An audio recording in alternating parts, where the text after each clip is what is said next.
Assalamualaikum warahmatullahi wabarakatuh.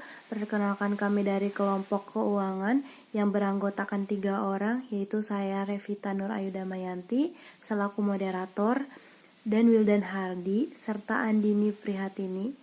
Kami akan mempresentasikan hasil kerja kami yang berjudul Keputusan Dividen. Video ini dibuat untuk memenuhi persyaratan mendapatkan nilai tugas dari manajemen keuangan.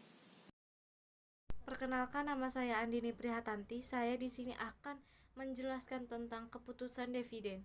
Keputusan dividen adalah keputusan apakah laba yang diperoleh perusahaan akan dibagikan kepada pemegang saham sebagai dividen atau akan ditahan dalam bentuk laba ditahan. Guna membiayai investasi di masa datang, apabila perusahaan memilih untuk membagikan laba sebagai dividen, maka akan mengurangi laba yang akan ditahan dan selanjutnya akan mengurangi sumber dana item atau internal financing. Sebaliknya, jika perusahaan memilih untuk menahan laba yang diperoleh, maka kemampuan pembentukan dana intern akan semakin besar. Selanjutnya, interdependensi antara keputusan investasi, keputusan pendanaan, dan keputusan dividen. Dalam situasi perekonomian global, perusahaan melakukan kegiatan ekonomi tanpa batas negara. Kondisi ini menimbulkan persaingan yang kelantaran perusahaan untuk menghadapi kondisi yang demikian. Setiap perusahaan dituntut mampu melihat dan membaca situasi yang terjadi sehingga dapat melakukan pengolahan fungsi-fungsi manajemen seperti di bidang pemasaran, produksi, sumber daya manusia, dan keuangan dengan baik. 2. Fungsi keuangan merupakan salah satu fungsi penting dalam kegiatan perusahaan dan mempunyai pengaruh cukup besar terhadap nilai perusahaan atau ADR 2004.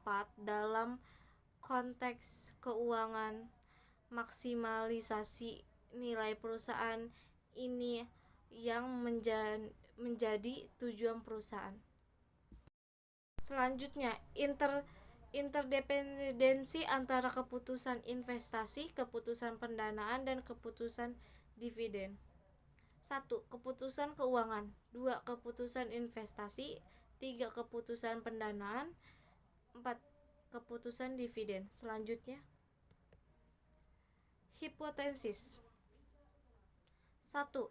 H1 terdapat hubungan yang positif signifikan antara keputusan investasi dengan keputusan pendanaan pada perusahaan yang terdaftar di BEI.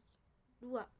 H2 terdapat hubungan yang negatif signifikan antara keputusan investasi dengan keputusan dividen pada perusahaan yang terdaftar di BEI.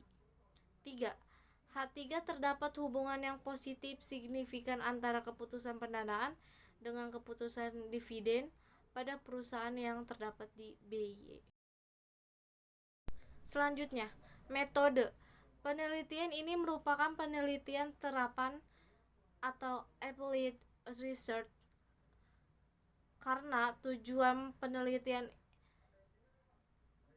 ini semata-mata untuk mengaplikasikan penelitiannya yang telah ada sebelumnya dan kemudian dikembangkan secara teoritis. Selain itu, juga merupakan penelitian penjelasan atau explanatory research karena tujuannya adalah untuk menjelaskan hubungan kausal antara variabel melalui pengujian hipotesis atau Cooper dari Emory 1995. Selanjutnya, metode pengambilan data. 1. Identifikasi dan pengukuran variabel keputusan investasi. 2. Keputusan pendanaan. 3. Keputusan dividen. 4. Profitabilitas. 5. Pertumbuhan perusahaan. 6. Ukuran perusahaan atau size. 7. Likuiditas. 8. Struktur aktivitas. Terima kasih. Teknik analisis data. Pengolahan data dilakukan untuk masing-masing variabel yang diteliti pada masing-masing perusahaan yang dijadikan sampel dan kemudian dilakukan tahapan analisis. Kemudian melakukan pembahasan dari hasil penelitian yang dihubungkan dengan landasan teori, penelitian terdahulu, dan juga fenomena yang ada. Pengujian hipotetis. Dalam menguji, ada atau tidak adanya interdependensi antara keputusan investasi, keputusan pendanaan, dan juga keputusan dividen, maka digunakan 3 model persamaan simultan, yaitu persamaan investasi, persamaan pendanaan, dan persamaan dividen. Secara parsial, profitabilitas dan pertumbuhan perusahaan berpengaruh secara positif dan signifikan terhadap keputusan investasi. Sebaliknya, ukuran perusahaan berpengaruh negatif dan tidak signifikan terhadap keputusan investasi, keputusan pendanaan, dan dividen. Secara parsial, berpengaruh positif dan tidak signifikan terhadap keputusan investasi. Kemampuan meminjam. Perusahaan yang semakin besar dan estabilis atau maju akan memiliki akses yang lebih baik di pasar modal, sehingga perusahaan tersebut dengan mudah mengeluarkan obligasi sebagai bentuk pinjaman. Atau kemampuan meminjam sangat besar. Kemampuan yang lebih besar, fleksibilitas yang besar akan memperbesar kemampuan membayar dividen.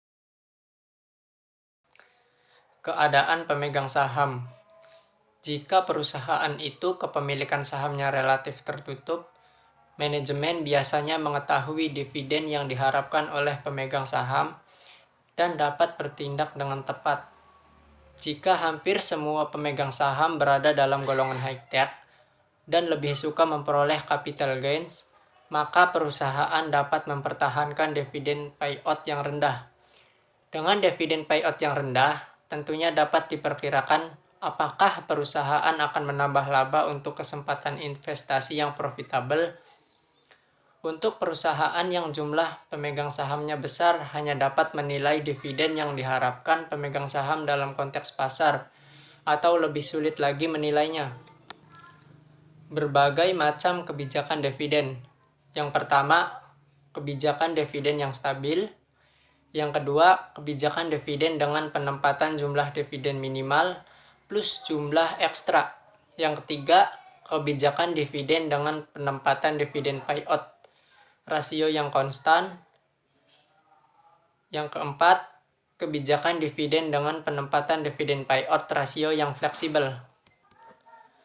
Masalah-masalah yang terkait dengan keputusan dividen.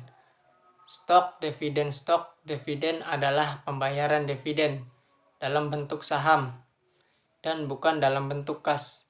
Dengan demikian, stok dividen hanyalah pemberian tambahan saham kepada pemegang saham. Pemberian stok dividen tidak akan merubah jumlah modal sendiri, tetapi akan merubah struktural modal sendiri dari perusahaan yang bersangkutan. Alasan perusahaan melakukan stok dividen. Yang pertama, perusahaan sering atau lebih suka menahan kas lebih banyak untuk membiayai usahanya selama masih ada kesempatan untuk mengadakan investasi secara menguntungkan dan mengumumkan adanya stok dividen. Yang kedua, sebagai alat untuk mengganti cash dividen karena perusahaan sedang menghadapi kesukaran finansialnya. Dalam hal demikian, stok dividen tidak mencerminkan prospek pendapatan yang menguntungkan, tetapi justru sebaliknya. Yang ketiga, untuk mempertahankan harga pasar dari sahamnya tetap dalam suatu trading range yang dikehendaki. Perusahaan tentu tidak suka melihat harga pasar dari sahamnya di atas maksimal yang dikehendaki, karena harga pasar yang terlalu tinggi tidak menarik bagi investor kecil. Cara pembelian kembali saham dalam praktek ada 2 metode, yaitu yang pertama melalui tender penawaran, yang kedua membeli langsung di pasar